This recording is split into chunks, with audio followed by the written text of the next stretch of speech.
Show podcast. Kevin's eyes look insane, but he's got new hair. Virginia is a witch, and she farts in her chair. Jason is a spaz who's got an old man's ass. Welcome to the After the Show podcast. Oh, yeah, here we go. Welcome to your Wednesday, KVJ, After the Show podcast. Hello and welcome. Everybody checking us out. People watching on YouTube, on KVJ TV. Jaybird just adjusted his chair because people were asking, like Pedro Lopez, why does it look like Jaybird sitting on the shitter? He's sitting very low. He broke chair number one. Mm-hmm. Now he's in chair number two. Is that his second chair of the day? Chair number 2 is a little temperamental as well. She doesn't like to stay up that long. She's got ED. Have you ever thought maybe it's not the chair, but it's the man? Yeah, I every day. Every time I look in the mirror. Yeah, that's the way it goes, huh? He sits hard. Yeah, he does. That's just how he rolls. How about that? You see lots of comments rolling in here today. One also about your thought of the day. Do you remember what your thought was, Jaybird? Or you have that to wrap up the regular show? If you give me like 11 minutes, I'll be able to have that right for you. By the end of the podcast, you'll be ready to roll. Got it. Yeah, okay. That's fine. Take your time.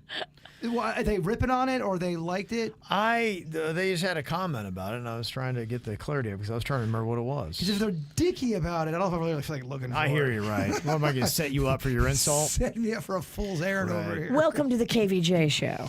Yeah, that's why I'm asking. Practice makes perfect, so be careful what you practice. Like keg stands. That's an investment in your future. Well, if you're practicing heroin all the time, be careful what you're practicing. Mm-hmm. Somebody said it's not practice doesn't make perfect. It's practice makes permanent. So make sure what you practice is perfect. Wait, what? Yeah, exactly. See, I knew it was just going to confuse everybody. You got me. I like when people get negative during the positive segment. Right. That's always awesome. Everybody's got a comment. I'm going to critique your positive segment, Bird. Yeah. You tiny chair bitch. You tiny chair bitch. You look like you're on the shitter. Shut the fuck up, you positive fuck. I'm positive you're on the shitter. No, I'm glad I just looked for that quote. Yeah. Erin in the Acreage was talking about the time that you effed around and found out. She said, when I was in elementary school in the 80s, there was a challenge going around where the challenge was to eat a whole envelope of powdered Kool-Aid mix. Ooh. Remember how they came in the envelopes? That's fun. Yes. She said a kid on my bus did it, and his nose immediately started bleeding profusely and wouldn't stop. Oh, no. What the fuck's going on with that kid? I wouldn't think that would do that, No. right? I mean, come on. Is he one of them? You ever seen that little bitch-ass kid that always gets a bloody nose, a drop of a hat? I was friends with one of those kids. Kid's always bleeding. You're like, why are you always bleeding, bitch? We'd have the best time, and all fun has to halt because the nose is bloody. Ronnie's got a nosebleed again. Yeah. You actually know him. He was like a Ronnie. He was like a little snivelly kid. Always had something going on there. Yeah. All kinds of problems. Got Sandy on here. We were talking about food today. Kind of start off with something interesting. It was a reflection back on the 80s compared to today, and we're not consuming any more calories, and our macronutrients like fats and carbohydrates are the same, and we're exercising the same, but yet our body mass and weight is a good bit different and heavier than it was just 40 years ago. And they summarize, even though they don't know, that a lot of it has to do with chemicals in food, hormones in beef and chicken, a lot of the medications and pharmaceuticals that we're taking today. They're saying, like, for instance, the antidepressants is through the roof, and that actually is a weight gainer. And then the sweeteners that we use, they think it's between those four things, maybe a combination of all, as to why we're so obese today. And Sandy said, yeah, there's just sugar in absolutely everything. High fructose corn syrup. Your body just can't process it. And there's sugar in items you would never expect. And that is kind of weird. I have looked on the ingredients. I'm like, the thing that shocked me, and I guess it shouldn't, I've known now for probably 10 or 20 years, but the first time I realized that there was an ass load of sugar and ketchup, I was like, really? I didn't realize how much sugar was in shit until me and Denny's did that vegan challenge here on the show. And just doing the vegan thing, it forced you to look at the back of everything and read everything. And there is, she's right, there's sugar in everything, man. And a fuck ton in ketchup. That's what makes it great. Yeah, and I think it's the high fructose corn syrup that's in the ketchup. It's all, I mean, and I'm you hooked. got the coloring on top of it. I love colors. I'm a candidate for being addicted to the bad And stuff. doesn't it feel like the modern ketchup really was something that was a creation of like the 70s or when we were kids? That it really kind of popped, and then you had ketchup on. Man, we put ketchup on everything back in the 80s, man. So we still do. I know, right? I am a ketchup son of a bitch. You won't catch me eating that sludge. I honestly, Sugar sludge. not sure I can trust a person who hates ketchup. I'm not saying you have to love ketchup, but when you have such a disdain for ketchup, I don't know if I should trust you. I just like my food to taste good. I don't need ketchup to enhance the flavor of the food if the food is seasoned right. Well, with that theory and that mindset, then why the fuck would you ever need dressing or sauce for anything? Well, salad, of course, is not seasoned. Some people would argue my vegetables don't need dressing. They've got the earth salt on. I've heard motherfuckers talk about their vegetables. Now it doesn't need dressing. That ain't the salt of the earth that's on those vegetables, by the way. That's the salt of somebody else who picked it. Yeah, what? Sweat salt. Sweat salt. Oh. Yeah, they talk about all the funk that's on your vegetables, man. I thought you were talking- That's another rabbit hole to go Okay, into. I thought you meant cum. Semen? Yeah, I'm like, what are you talking about? Who's picking your vegetables? Well, Yeah, I don't know what you're doing with vegetables. I think you're fucking them. That's what I thought he meant. Oh. We got a call from Clewiston, and they had advice saying, they talked to, I think it was a medical doctor or something like that on a plane. They said, look, if you look at whatever you're about to eat, look at the ingredients, and if there's an ingredient on there you can't pronounce, you don't eat it. That's just the rule. And he said he and his wife started doing that, and in 9 months they've almost gotten down to their ideal body weight. They weren't able to lose weight before. And Suzanne says, the United States puts more chemicals in their food than any other country. Most of the chemicals that we put in our foods are banned in other countries. And I think, I think we're second in the world on obesity. There's one other place that's higher in the United States. Because we're more about profits for these big food manufacturing companies than we are about the health of our American people. It's really fucking sad. But- it's sad that money is more important than people's health. I almost feel like we're fattening them up to lead them to the slaughter because it's a combo. You get them fat on the bad food, and then you feed them all these drugs Right. to try to get them to be thin, and all we're doing is paying these big companies a ton of money. We're never, ever well or healthy. Totally. With all that said, though, cake and pizza, it still tastes delicious, and sometimes people just go to that well too much as well. We had Bird read the ingredients for Hot Pocket. He, I think, couldn't pronounce 10 names on it. He stopped about halfway through and he couldn't pronounce like most of what he was reading. Yeah, it's crazy. Well, there was just things that were 3-letter. 3 letters and a number? What is that? It was weird. Okay, I definitely shouldn't eat it. Diamond mononitrate, that's about the 6th thing down. You've got, pasteurized, that doesn't sound, okay, nothing there. Culture, salt, vitamin, palmitate, enzymes. You've got, pepperoni, all that stuff. Dextrose. Isn't dextrose one of those, the oses, aren't those kind of some nasty stuff?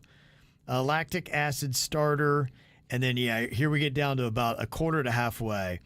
Oleoresin of paprika, garlic powder, sodium nitrate, BHA, BHT, citric acid. Here you go. BH, that sounds like butt stuff. BHA. Yeah. Bunghole ass. And there's some oils that are bad, and I can't remember out of the oils that are, is vegetable oil bad? Because they got palm oil, soybean oil. I don't think any of those are good. Diglycerides, I don't think that'd be one. Lecithin, potassium sorbate is in there. Look, we get it. Hot Pockets, they could kill your grandma. We get it. Yeah, it's just so much crap in these, in so much of our food. No, my grandma's about to be 100. Guess what? That bitch don't eat Hot Pockets. I do wonder if I would love to put some kind of calculation on my body that goes, how many years has Hot Pockets taken off Jaybird's life? Computing 6.3 years from 4 cheese Hot Pockets. And then you're like, was it worth it? I mean, honestly, enjoying them in my healthy years or being 90 and, oh, fuck, it hurts to blink. I don't know. Give me my Hot Pocket years. I don't want to be 90 and struggling. That's no fun. Your grandma's not struggling, it sounds like. No, the only thing she's got bad is bad eyes. Well, you want to live to 90 if you feel good. Do you want to be 90 and every time you blink, oh? No. Nah, I ain't going out like that. Living in pain and just being miserable in your 90s just sounds like, let's not do this. Could you do it in your 90s, living in pain, but your mind is still there, but you just feel I wouldn't want to. bag of bones with ache. Yeah, I think there comes a point where you just feel so bad, you're like, this ain't living. Exactly. Yeah, I wouldn't want to be that way. When I'm not enjoying my days and there's too much pain, and yeah. I mean, imagine if you're just going to the doctor all day and getting poked and prodded, and like, what kind of life is this? I mean, I get it. Screw that. You're gonna die if you're eating Hot Pockets, but you're also gonna feel like just donkey dick when you're in your 90s. For the most part. I don't think they're all like your grandma. No, definitely not. And a lot of women and men my grandma's age in the senior center, they don't live on the side of the building where she lives. So she lives where she's kind of like Free Willy. Active. She can do what she wants. She can walk to the cafeteria. Most people her age that are still alive are on the other side of the facility where you have to have round-the-clock care and you're in a bed and they got to flip you so you don't get bed sores. And like, that ain't living. she's the oldest, one of the oldest on the Free Willy side. Well, I had one relative in their 90s that was they lived a pretty good life up until the end. They had their mind, they weren't in a lot of pain. And then I had other relatives who were in their late 80s and they looked older and in more pain and just did not have a good go at it in their 80s compared to the 90-year-olds. So you never know. Hot Pockets. Honestly, the one in the 90s drank and didn't eat that great. So you never know. Yeah. I think, too, it's DNA. It's just luck sometimes, too. Like, did you get the good genes or did you get the bad genes from your ancestors? Well, how much bad shit do you have to eat of all of that to really, it goes, all right, you're fucked. Because if you have a Hot Pocket every once a year, I don't think that's going to kill you. Yeah, it's a culmination of everything that goes on. Because, look, you can be doing stuff that you may not even realize. Could be the air you're breathing, could be the job you're in, where you live, stuff like that. I mean, you have people that live in the bad neighborhood and they get water that's not good and they're drinking it, thinking everything's okay, brushing their teeth with it, and it gives them something funky. So there's a lot of factors. You never know.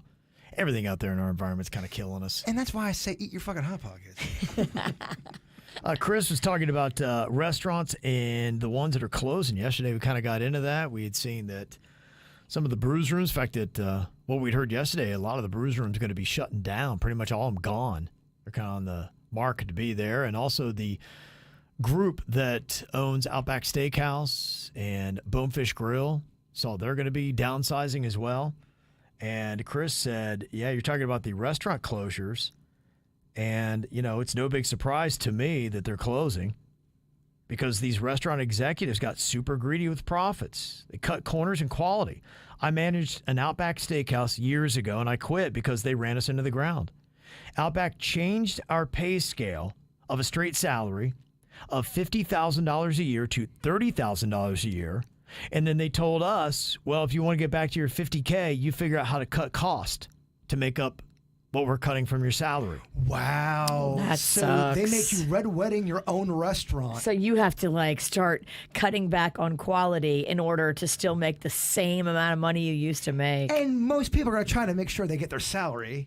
Right. Because they have to. Because they need it for their family. Said our biggest cost was labor, so reduced labor hours is what we did, and we would have to then do their work. So I would have to come in at 6 a.m. to prep food until 3 p.m. You put in 9 hours. After 9 hours, you then start your 8-hour manager shift for the night. The 16 to 18-hour shift physically and emotionally wore me out. these executives destroyed their brand because they lacked innovative ideas. They'd rather cut the pocket of the frontline worker instead of taking a cut for themselves. I guess that new Beamer wasn't worth it, Mr. Exec. Yeah, you know what? And good insight, by the way. And those execs aren't even driving Beamers. They're driving nicer cars than that. That's good information, though. Yeah. And I will say, and you know me, man, I love me some Outback, but the service was below shitty the last 3 or 4 times I Well, went now there. you know why.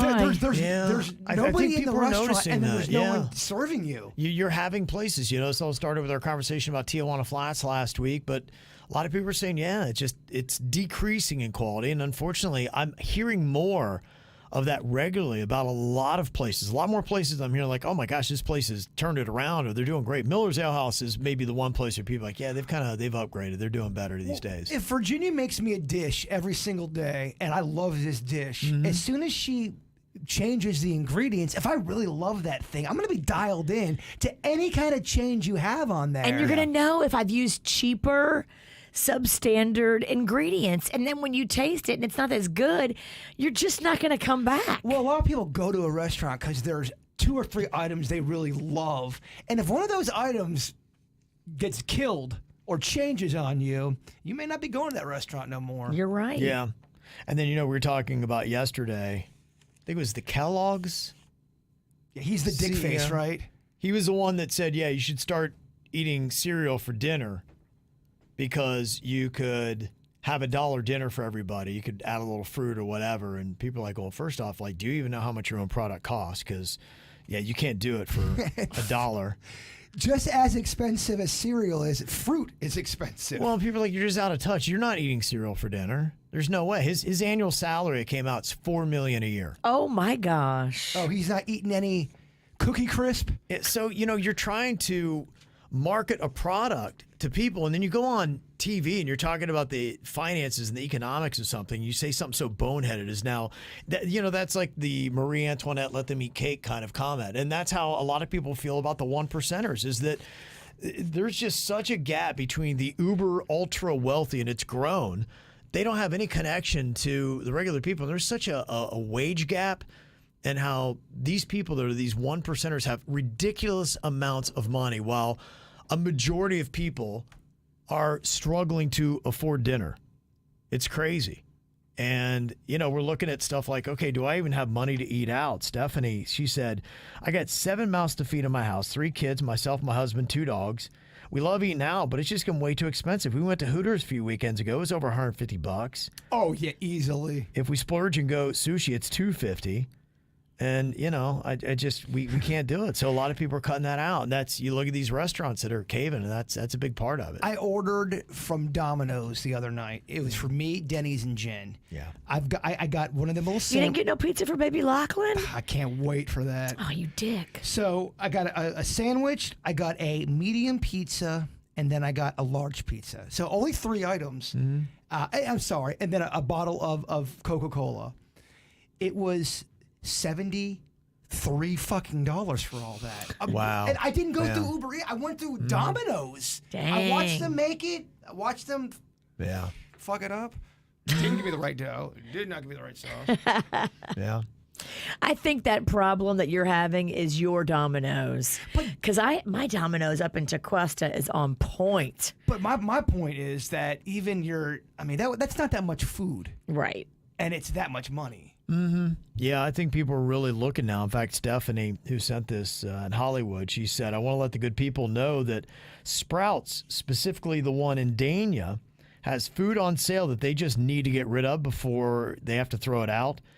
And here's what we got last weekend for only $88. We got 8 jumbo scallops, 2 lobster tails, half pound of Dungeness crab legs, 2 already seasoned burger patties, 1 pound herb and garlic chicken wings, 1 pound of jerk chicken wings, 2 jerk shrimp skewers, 4 pieces of bacon to wrap around my scallops, a bottle of teriyaki sauce. And just minimal maggots. Was all that stuff expiring that day? They were getting ready to chuck it. It was kind of like the last day. Oh, but I guess if wow. you go in there and say, hey, do you have anything you guys are about to get rid of? And you can get it. They got all that for $88. It is odd. Some stores have this weird secret thing. If you ask them, they go, oh, yeah, we had that back in the day at our old mall. You'd go and ask for the caramel corn. Hey, You wait till right before they're closing. Yeah. Do you have any extra caramel corn you're gonna be throwing out? And they would give you bags of caramel corn that they were just gonna chuck out in the dumpster. You never know. Yeah, when I was in college, we would always go and they had what the day old donuts. In fact, what they would do is awesome. They would take all the donuts and they put them in a bag, big old bag of donuts. And that's how they would sell them, because it was like if nobody bought them that day, they'd chuck them out. So we would go and we'd never get they were maybe a third of the price, if not even that. They were like, I think it was a whole bag of donuts for $1. Whoa. And so we would just be like, yeah, we walk out with 5 bags of donuts. Only a day old. Those are prime donuts. Yeah. Shit. And I love donuts that. 11 days old. We know you have. You're right. I'm bragging again. Don't forget, too, you've got a whole stash I know. that Barbara brought you. I know. That was nice. Oh, yeah, from today, from Fort Pierce. No big deal. 24 donuts. Mm-hmm. Yeah, Suits ate a couple. I don't think he's struggling. He could eat too much during the morning show. Okay. We've all been finding out this week. Very hard. Yeah. You got to go light. We ate that Denny's food on Monday. That was a grave mistake. That stuff tasted like somebody just poured like oil on top of it. Talk about a restaurant that has gone down. Holy shit. We have vowed to never go back. Not that they are known for their 5-star dining anyway, but Back in the day, I used to love Moons Over My Hammy. It actually tasted great. no, you're right. Back in the day, Denny's would have good food. You could go there and get a good burger. Now, I get it. It's not your fancy burger, but you could get a good meal at Denny's, especially if you tied one on. I feel like they've probably gone the same way that Outback went, where they cut the quality, make it not as good. And if you're Denny's, you can't cut quality. No. Ryan from Lake Worth Beach talking about the Wendy's surge pricing. He said, have you guys heard about it? Yeah, we mentioned it yesterday. I don't know about you guys and everybody in the chat, but I like my food prices the same every hour of the day, so I know what I'm paying for. I think I'd be pissed. I'd just walk away. I mean, imagine, if you went and something was $5 and you come back and now all of a sudden it's $11.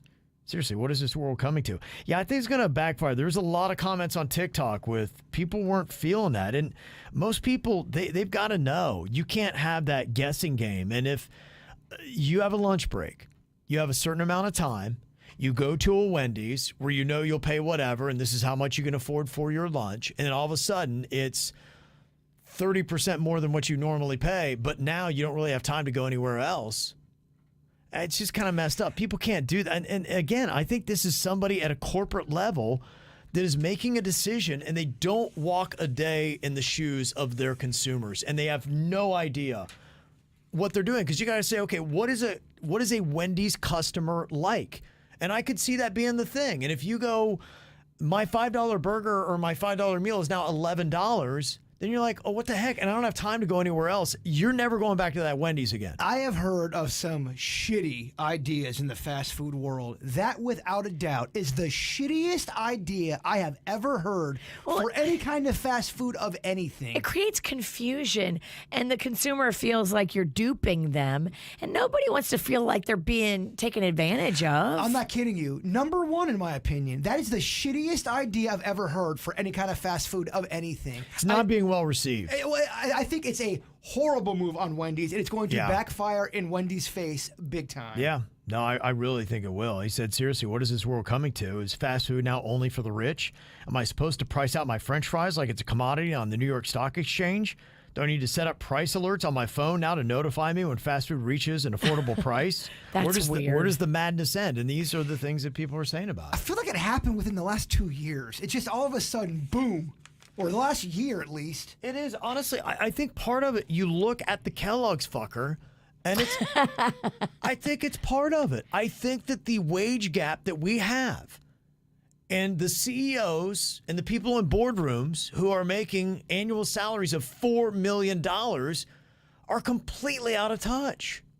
And they're the ones putting all the additives and shit in your cereal to make it not as good as it was back in the day, with all the chemicals in it, less nutrients, more cheaper products so they can make more money and bring their profit margins up. Oh, there's nothing worse than a rich person who is not very creative or not very smart who thinks they're creative. It's the fucking worst. I honestly don't know how an uber rich person could run a company that caters to a common person. Because look, their lives are so different.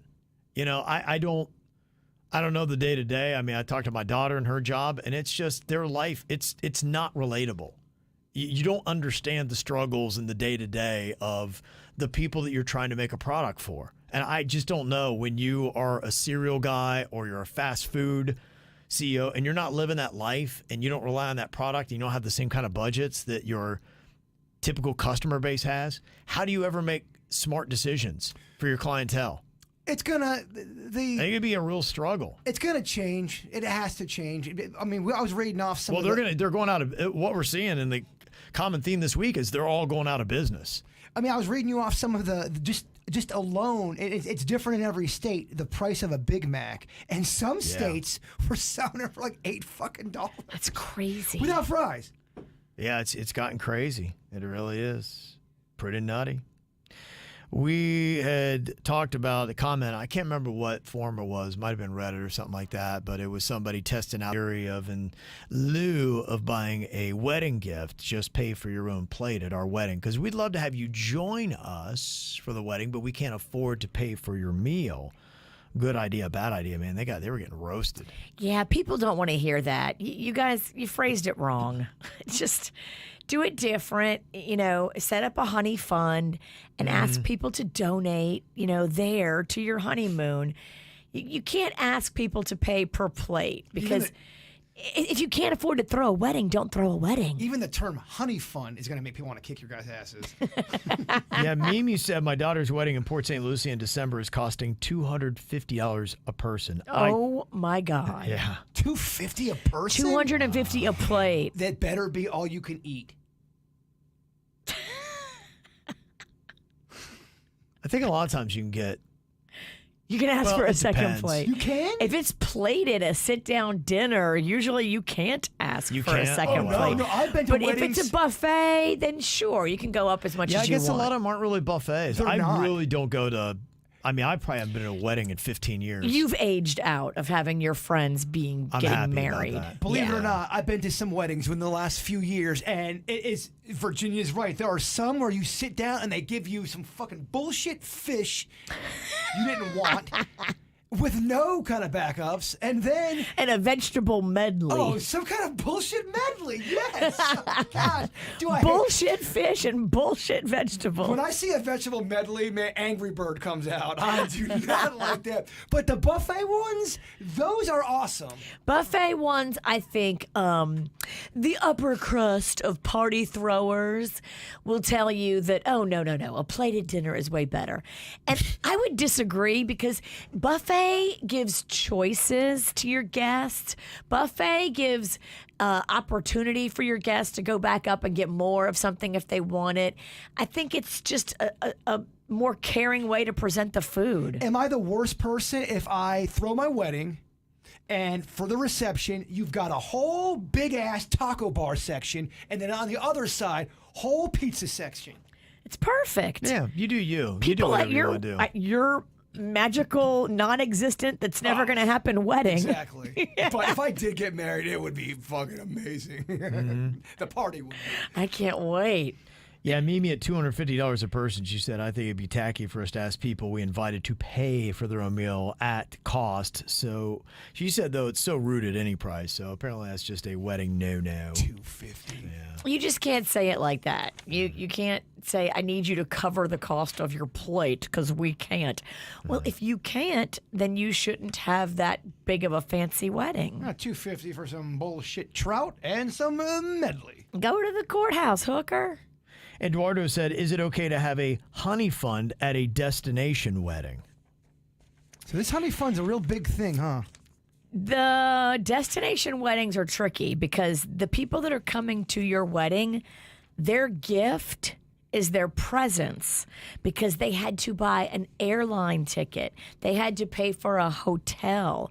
They had to set up ground transportation to and from wherever you're doing this. So that usually is considered your gift. If you get gifts at a destination wedding, then you've really got some generous friends because it is not expected. And just know, destination wedding, if you, let's say you have 30 people come, 85% of that group hates that you have a destination wedding.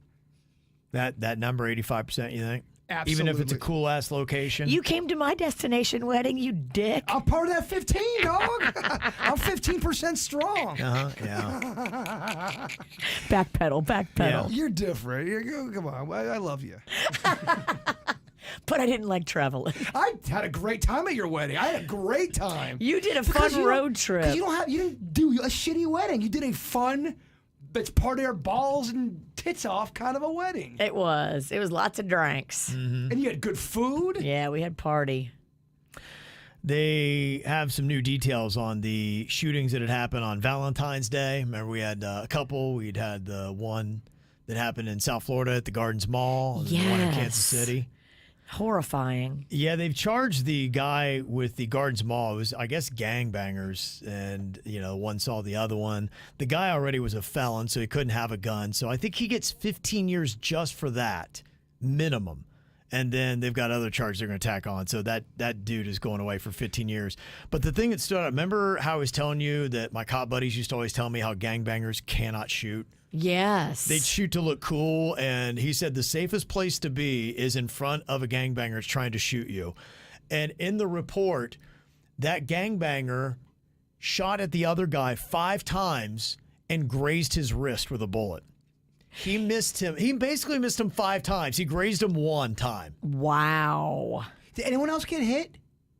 I think, did one other person get hit? No, I think it was just the one other person. But that's the point, and that's the unfortunate thing, is the person who's safe is the target.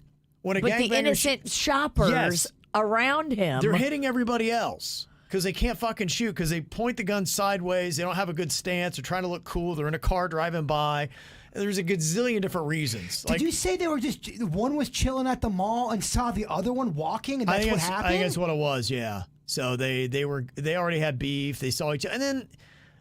I mean, come on, man. This is where you're going to settle it inside a mall with a bunch of. It's just fucking stupid. It really is. My food court. No, it's just messed up. And then the situation in Kansas City, I don't know. This, oddly enough, I've heard their names released, but I don't know a lot about the people. But the one thing that they said, and this could apply also in Florida, because, what was it, 22 people got struck in that? 1 person was killed? Yeah. It was a 9 lot kids, of people. I think it was like 9 kids.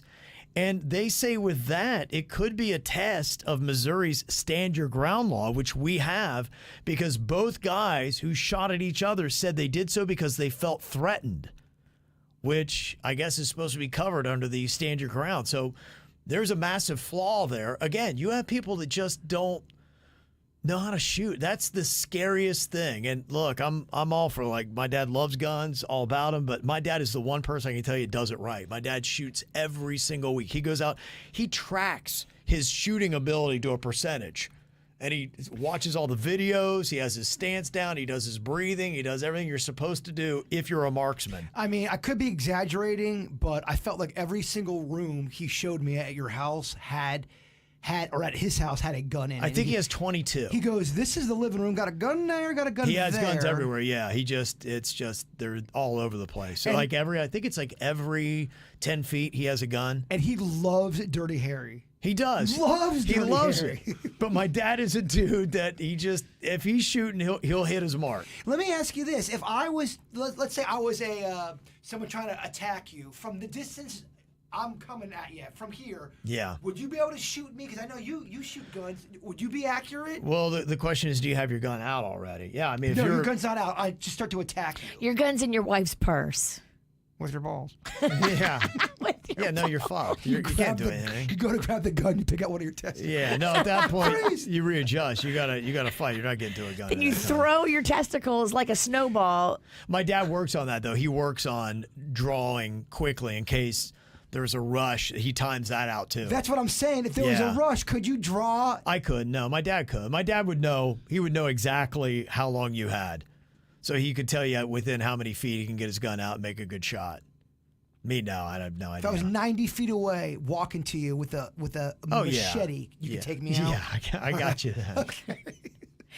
Has your dad ever thought about dating again?